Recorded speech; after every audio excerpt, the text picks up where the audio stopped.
धमाकेदार पुणेरी जोक्स बघा आणि लाईक करायला विसरू नका. पुणेरी पाहुणचार. 4 पाहुणे आले तर चहा बरोबर 3 बिस्किट ठेवावी. खाणाऱ्याला वाटतं की आपण घेतलं तर बाकीच्यांना कमी पडेल म्हणून कोणीच बिस्किट घेत नाही. पुणे म्हणजे नक्की काय?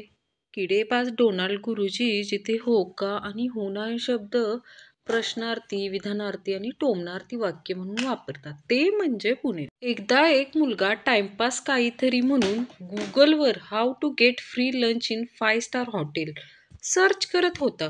गुगलनी रिझल्ट दिला. काय पुणेकर का? पुणेकर एक पोपट पाळतात. पोपट रोज सकाळ सकाळी मालकाला उठवतो. पोपट उठा मालक, कामाला जायचंय ना. पुणेकरांना पोपटाचा फार अभिमान वाटतो. काही दिवसांनी पुणेकरांची बदली सोलापूरला होते. पोपट उठा की बे जागीरदार, कामाला काय तुझा बाप जाणार का? खडूस पुणेकर, आम्ही छत्री का घ्यायची? पुण्यात पाऊस 28 इंच पडतो, तो देखील 4 महिन्यात. महिन्याला झाला 7 इंच. अर्धा तास पडतो, 12 तासात उरला 3.5 इंच. दुपारी 3 ते 4 आम्ही झोपतो, उरला 0.88 इंच. एवढ्या टिचभर पावसासाठी आम्ही छत्री का घेऊ? आज एका पोलीसवाल्याने मला थांबवलं कारण हेल्मेट घातलं नव्हतं. पोलिसांनी गाडीची चावी काढून घेतली आणि म्हटले माझ्या मागे मागे. आम्ही तर पुणेकर, मग काय. आम्ही खिशातून दुसरी चावी काढली, गाडी स्टार्ट केली आणि म्हटलो आता तू ये माझ्या मागून. एक काळा माणूस मरतो आणि स्वर्गात जातो. पुणेरी अप्सरा. कोण आहे तू? माणूस. To impress. मी हिरो आहे टायटॅनिकचा. पुणेरी अप्सरा. अरे काळ्या, टायटॅनिक बुडाली होती, जळाली नव्हती रे. टीव्ही चालू ठेवायचा किंवा नाही हा निर्णय व्यवस्थापनाचा आहे. तरी बंद टीव्हीचा आरशासारखा उपयोग करून केसे वगैरे विंचरू नयेत. कर्वे रोडला पाणी येतं पण कोथरूडला नाही येत. का बरे? कारण वाटेत आहे नळ स्टॉप. पुणेकर. काका 8 समोसे द्या. दुकानदार पार्सल देऊन. पुणेकर. नाही, आ करतो कोंबा तोंडात. पुतण्या. काका आपलं हे जरा चुकल्यासारखं नाही का वाटत काका? अरे येड्या, तुरुंगात जाण्यापेक्षा संघात गेलेलं काय वाईट? भाडेकरू. आहो मालक, घरी उंदीर खूप नाचतात हो. घरमालक. अरे 1,500 रुपये भाड्याच्या खोलीत, मग काय सुरे का पुणेकर नाचू का? गर्लफ्रेंड बनवल्यानंतर अधिकतर मुलांना समजते की 100 ते 150 रुपयांची पण चॉकलेटे असतात. एक पुणेकर खचाखच भरलेल्या टमटम किंवा बसमध्ये मुलीच्या बाजूला बसल्यावरती कधी कधी असं तोंड करते जसं काय ती प्रिया बापट आहे आणि आपण आहे फॅन्ड्री. ना कांदा ना लसूण. पुणेकरांच्या नादाला लागलं तर डायरेक्ट ससून. पुणेरी. ओ दुकानदार, केळी कशी दिली राव? दुकानदार. 1 रुपयाला 1. पुणेरी. काय तरी काय, 60 पैशाला देता का बोला? दुकानदार. हो 60 पैशात तर त्याचं साल फक्त येईल. पुणेरी. ठीक आहे, मग हे 40 पैसे घ्या आणि मला सालीशिवायच केळी द्या. एक बाळ जन्माला आल्याला बोलायला लागतो. तो नर्सला विचारतो खायला काय आहे? नर्स. पोहे आणि उपीट. तयार आहे. मुलगा. चायला परत पुण्यात जन्माला आलो वाटतं. एक पुणेरी आपल्या मित्रांना घरी घेऊन आला आणि म्हणाला थांबा मी चहा घेऊन आलो. 10 मिनिटांनी चहा माझा घेऊन झाला. आपण आता जाऊया. स्थळ. पुण्याशिवाय दुसरे असू शकत नाही. पेशंट. डॉक्टर, प्लॅस्टिक सर्जरी करायची आहे. साधारण किती खर्च येईल? डॉक्टर. 3 लाख रुपये. पेशंट. थोडा विचार करून आणि प्लॅस्टिक आम्ही आणून दिले तर? अस्सल पुणेरी. सदाशिव पेठेतील एक लायब्ररी. सभासद आत्महत्या कशी करावी याच्याबद्दल एखादं चांगलं पुस्तक आहे का? ग्रंथपाल सभासदाकडे रोखून पाहतात. पुस्तक परत कोण आणून देणार? ठंडी भी बहुत सुटी आणि वारा भी बहुत सुटा है. तुमको क्या सांगू, इसलिए दोपहर को उठा है.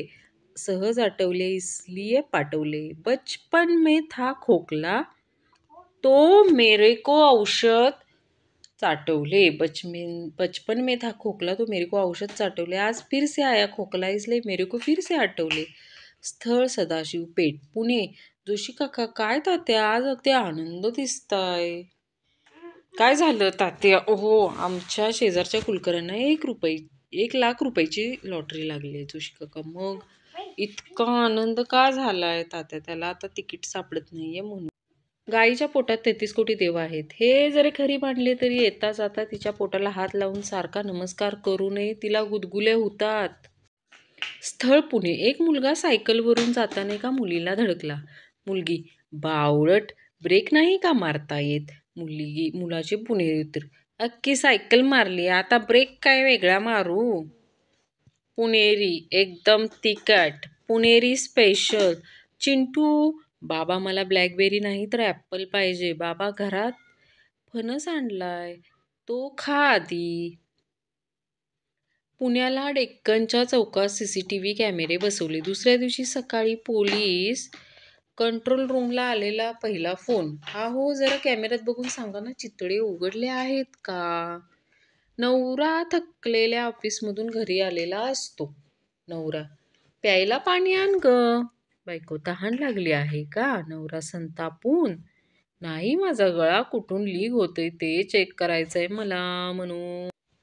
नुकतीच ससा आणि कासवाची पुन्हा एकदा शर्यत झाली आणि त्यात ससा मागे पडला, पण तरीही शर्यत ससाच जिंकला. का?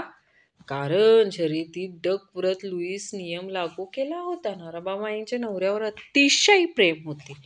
त्यांचा नवरा वारला. रमाबाई आता नवऱ्याशिवाय काही जगू शकत नाही सर्व म्हणू लागले आणि हे खरं झालं. त्या आठवड्याभरात दुसरं लग्न केलं.